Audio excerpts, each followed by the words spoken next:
Hello friends, आज सगळीकडे social मीडियावरती ज्या वैष्णवीची न्यूज आहे, जिला आज सगळ्यांकडून जे भरभरून प्रेम मिळत आहे, जो सपोर्ट मिळतो, तो ज्यावेळी ती आपलं आयुष्य जगण्यासाठी संघर्ष करताना मिळाला असता का असा प्रश्न पडतो.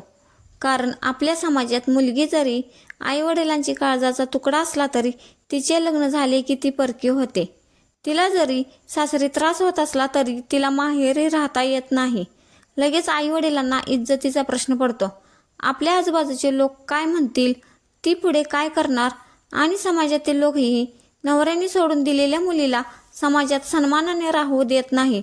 म्हणून आईवडील मुलीची समजूत काढतात.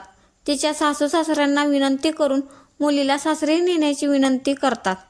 त्यासाठी ते कोणतीही किंमत मोजायला तयार असतात. पण ज्यावेळी खरंच ती मुलगी या जगाला सोडून निघून जाते, त्यावेळी मात्र त्यांना त्यांच्या चुकीची जाणीव होते.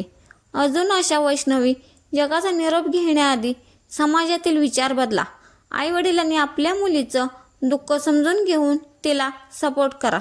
4 लोक काय म्हणतील म्हणून तिचा जीव पणाला लावू नका. वेळी सासरच्या माणसांना विरोध करा आणि आपल्या मुलीला आत्मसन्मानाने जगायला सपोर्ट करा. तरच प्रत्येक मुलगी आत्मनिर्भर बनेल.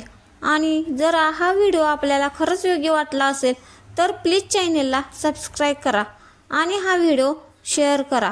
धन्यवाद.